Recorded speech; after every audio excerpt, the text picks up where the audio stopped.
When you think of guys that are in prison, what do you think they do on their downtime? Like, I I always thought, they're like doing push-ups in the yard, Okay. getting in fights Getting in in the fights. in the cafeteria. And what else? What else do they do? They like make phone calls on the payphones. And I always think of some of them are in the law library trying to study up on how to like work on their plea. But Shawshank no, Redemption. They're behind that. yes, They're behind that poster, digging a hole with a yes, spoon. but no, they're quilting. It's still us, Mo and Amy from the Flippin' Fantastic podcast. This is just our behind the scenes where we talk about everything and anything except reselling. Make sure you subscribe and take a listen. Bye. Well, at least in this one facility, right? Yes. Where was that one at? It was in oh yeah, I that's what I remember. It was I can't remember the name of the facility. Oh, it was called South Central Correction Center in Licking, Missouri. Licking. Yeah. Do you remember that? It was Licking. I didn't even remember where it was. I knew Yeah. it was in the South somewhere. But it's called Licking, The Quilters. The Quilters on Netflix. Missouri. It was cute. It was a cute It little was. documentary. Yeah. It just came out recently. If you haven't watched it, it's short. It's nice and short. If you got 30 minutes, you've got time to watch it. Uh-huh. Yeah. And they are literally quilting. Like, they are making quilts. Beautiful quilts. For sure. And they're for what were they for? They were for like a foster home for kids. They're for foster home kids. They're for like kids with they also make like quilted vests, weighted vests and blankets. That's like they'll right. make them weighted for autism. Yes. And for kids with needs, like that need like the weighted. I do remember that. I watched it like 5 days ago. Yeah, you watched it a while ago. I watched it last night. So. Yeah, so it's a little fresher. But oh yeah, I forgot about the vests. It was so cute. It was like it was one of those like heartwarming stories that you're like, yeah, it was. It's nice to hear out of. You hear terrible stories all the time, and you hear prison stories where they're just off. I mean, is like it's in New Orleans or somewhere in Louisiana where they keep escaping. Like, oh, you mean recently? like in the news now? Yeah. Like I keep getting all these alerts, and I'm like, what is going on? Yeah. I was like, we're gonna have 3 more escaped. I'm like, what's going on? I know. I can't imagine what the news is like around there. There. If I'm getting all these news alerts in Virginia, but yeah. See, if they were quilting and they had some kind of place to vent, they maybe they wouldn't be trying to escape. I like when you see that they're doing stuff in there, and I understand. I worked with some children in my day that were very emotionally damaged, and my class sizes were like 30 plus. I mean, I had classes 40 plus. Wow. At least one a year. Wow. And it's hard to get through to them in that big of a setting. I think this is all. It was also like a nice peaceful space for them. Like, they're all working, they're quiet, they're focused. It's like, they have a purpose. Exactly.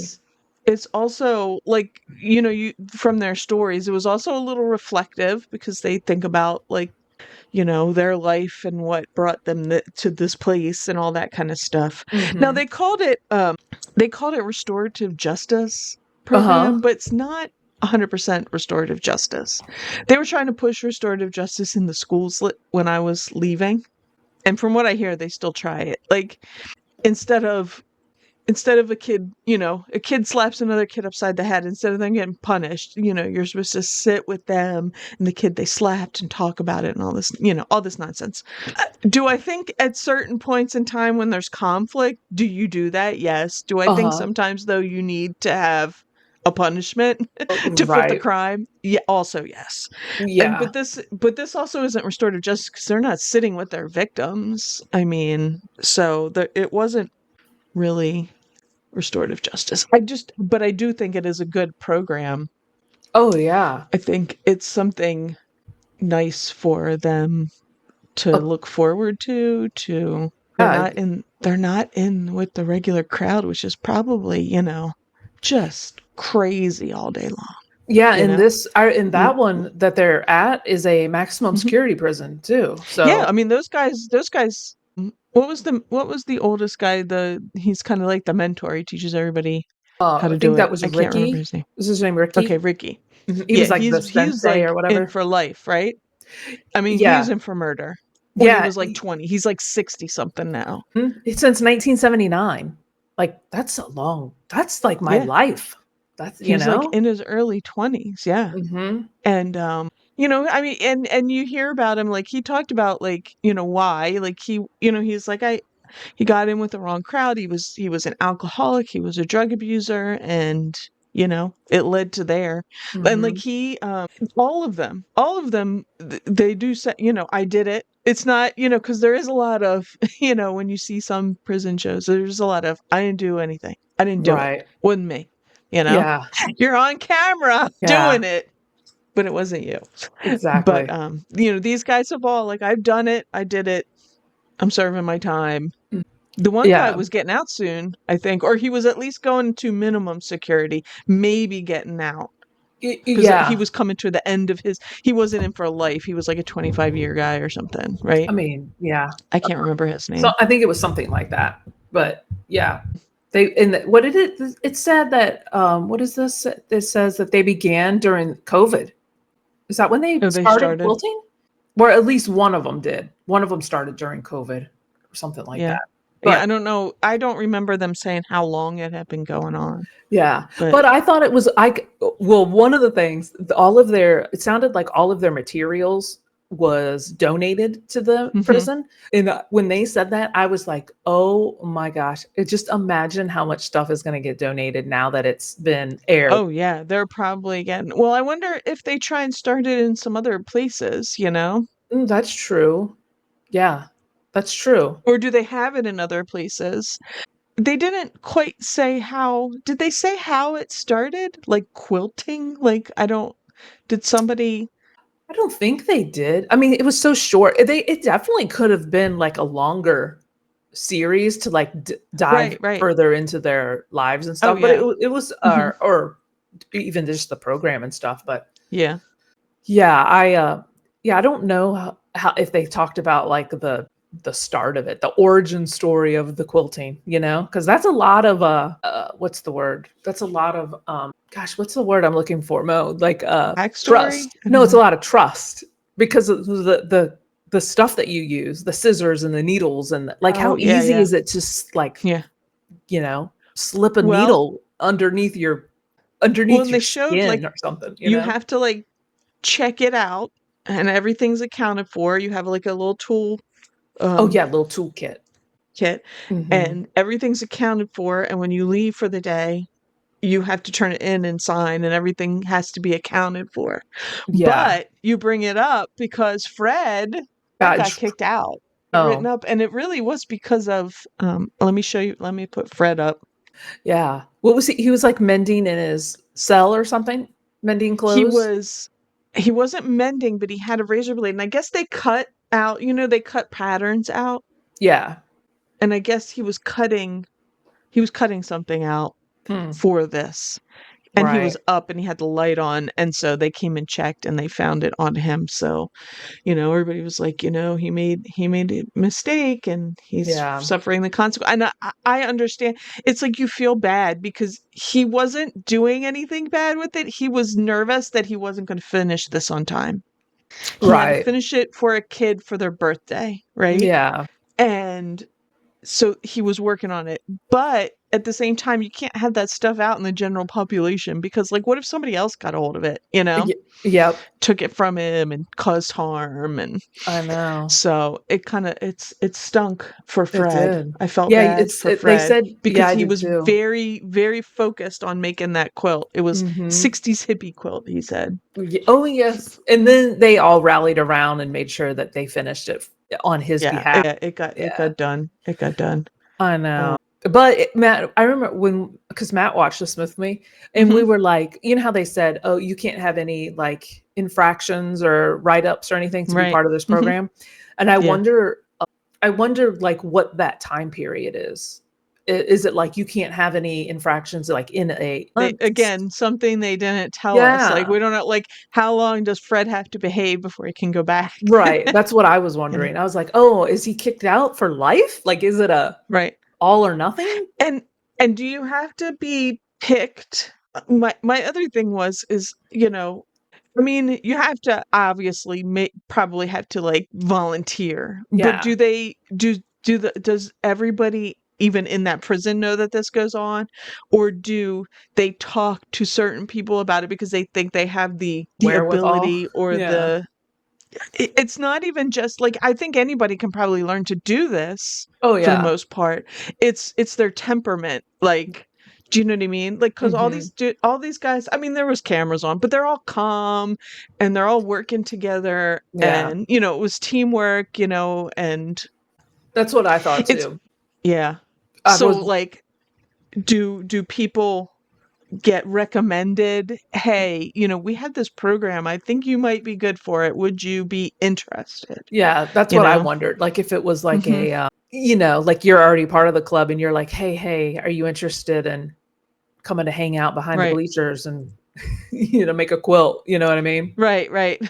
Yeah, I don't know. I mean, I'm sure that I mean, that space looks small. Like, it looked like they only had like 7 seats available, you know, like maybe it was one of those, like, you know, like maybe when Fred got in trouble, somebody else came in. I don't know.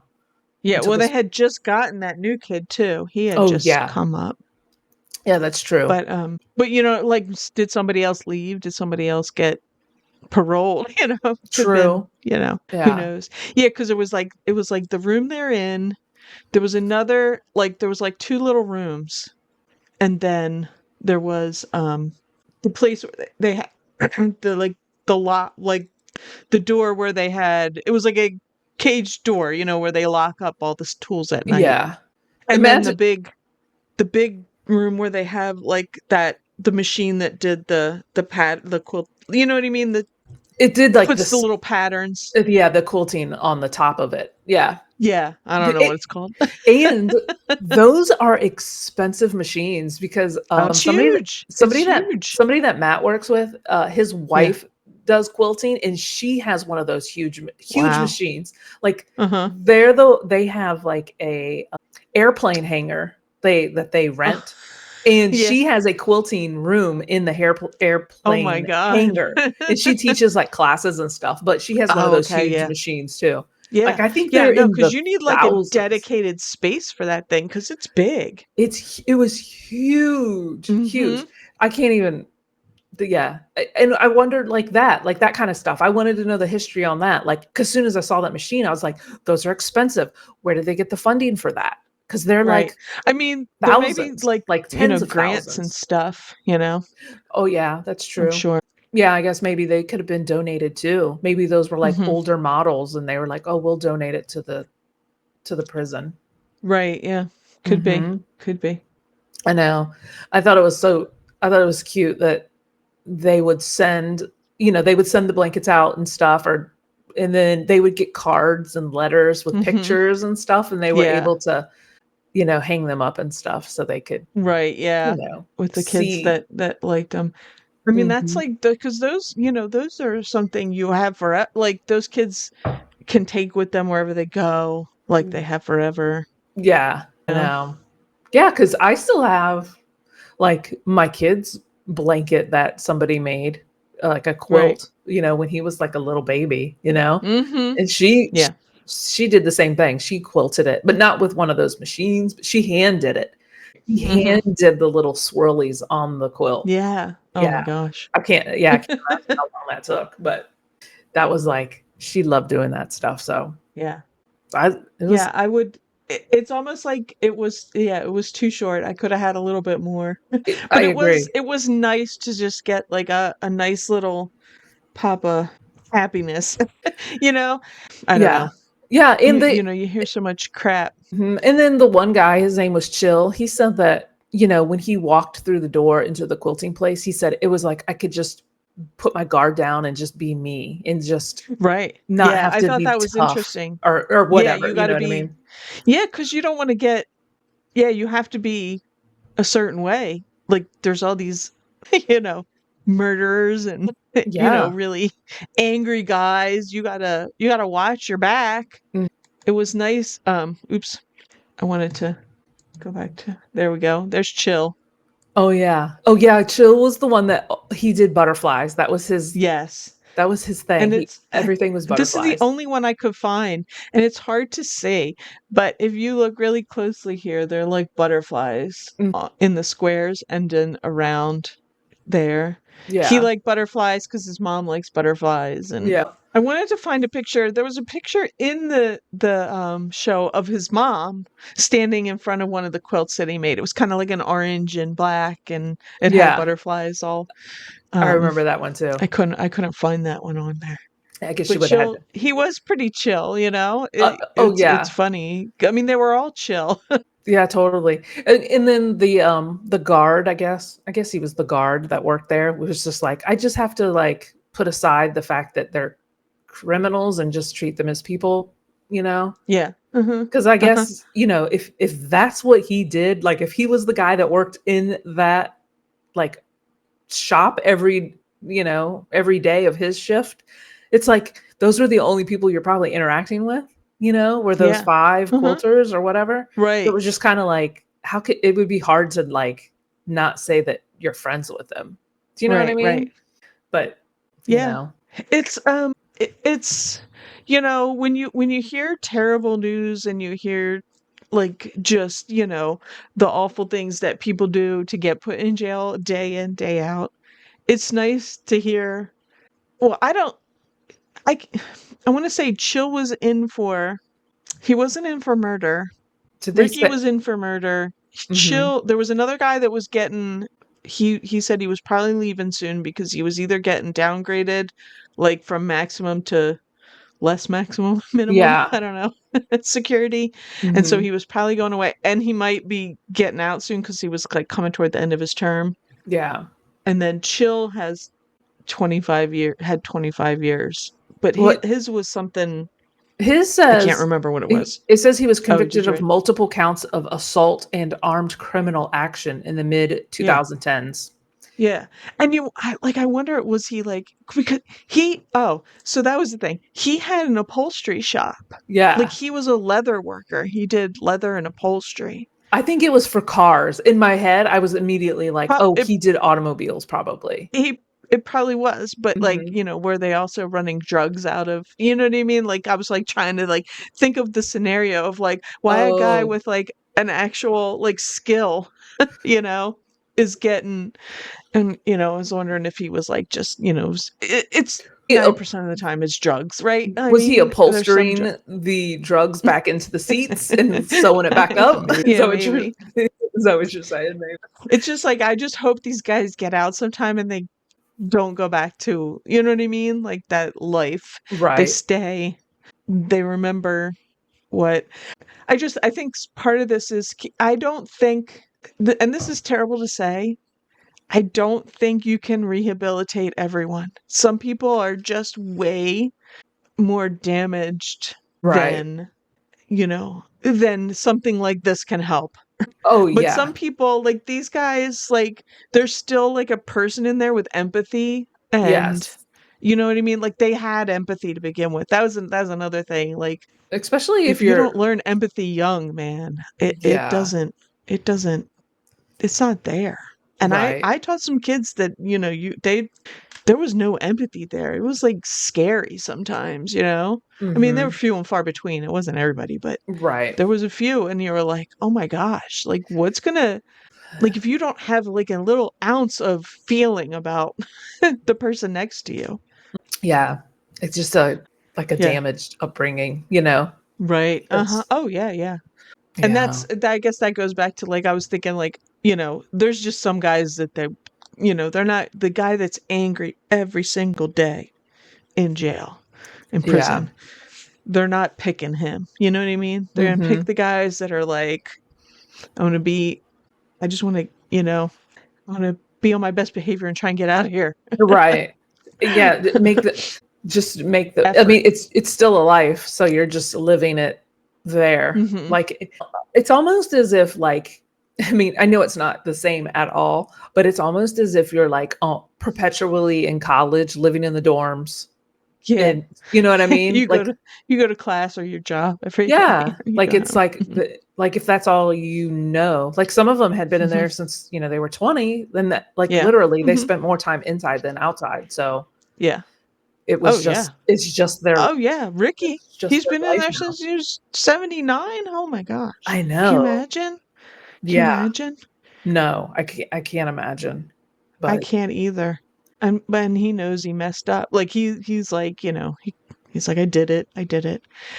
The other thing too is, and I keep relating it to school, but you know, there is that whole prison to or classroom to prison. You know what I mean? Like yeah. that. And I mean, I had a lot of these kids that just troubled.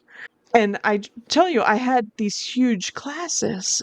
And sometimes some of the kids, when I first started teaching and my schedule, you weren't doing all this other BS that they started giving teachers, and you had some time. Like sometimes if I had planning around my lunch, so that I'd have a couple kids, they would ask if they could come eat with you, and you were like, sure, you know, come on up.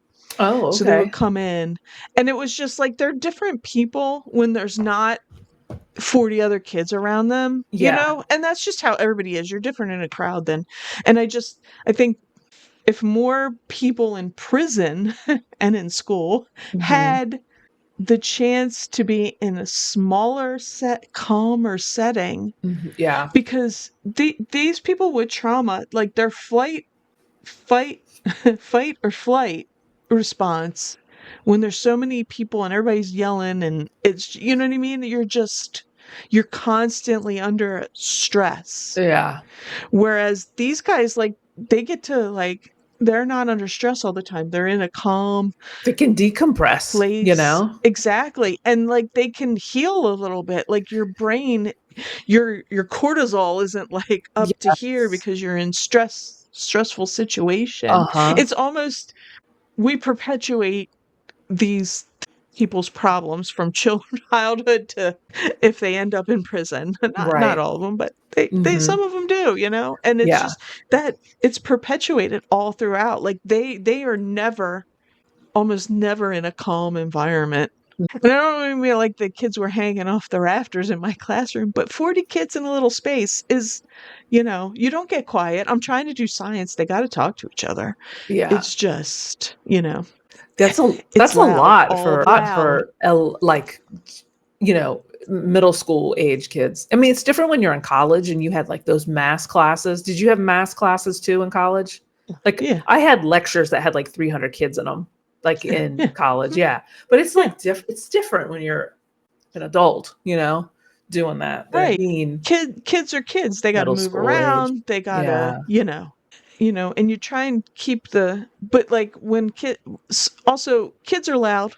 Period. And you get a bunch of them together, they're just loud. And when they come from backgrounds where there's just a lot of yelling all the time, Yeah. it's loud.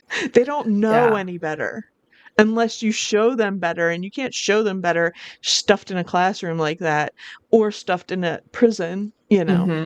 I mean, you wish you could do this for all these guys in prison, but you know, you got to, it's, You gotta it is want what it. it is. You gotta want to. They have to help. want it, yeah. You have to help. Mhm. You have to want to help yourself, which is Exactly. that's a problem on the outside as well. You know. Oh, Look yeah, at, you know, absolutely.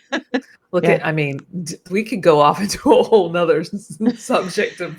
Yeah, I know.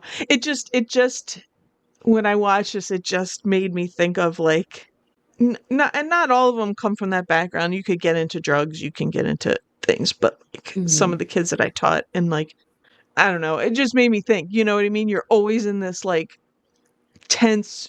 You're never in a calm environment. You're never, you know. Yeah. Yeah. Ever. And like, how would that be? Like, and for some of these guys, it might just be like, you know, oh my gosh, you know, it Yeah. clicks for them and it helps them. I mean, and they can, and they're there for like 40 hours a week. Yeah, They it's like They volunteered to be there though, for 40 Right. hours, But which it's is, like a job. yeah, totally. Yeah. What did it say? I thought I saw something that said they did it from 7:30 a.m. to 3:30 p.m., 5 days a week. Yeah. Yeah. Which is, that's Well, totally a job. it is. You're working with people. You have a boss, the guy you have the guy that was in charge of them. And then, you got your Ricky, who was kind of like the sensei, manager. I don't know. the manager. He's Yeah. like, Yeah. yeah, he teaches them. He's the one part where they were spreading out a quilt. It was like a newish guy. And he was like, look at those corners. And he was all proud Yes. that this guy, you know what I mean? He was so proud of him that he like, look at that. It was like perfect, Yeah. It was so funny. Yeah. It was cute. It was cute. That, But yeah, exactly. it's like a 9 to 5 job. It's good because like then when you go out, you're used to that. Like you get a job, you're used to, how The to work. You've routine, worked with yeah. people. You've had that routine. You've sat down. You've had a task. You've completed it. You've answered to people.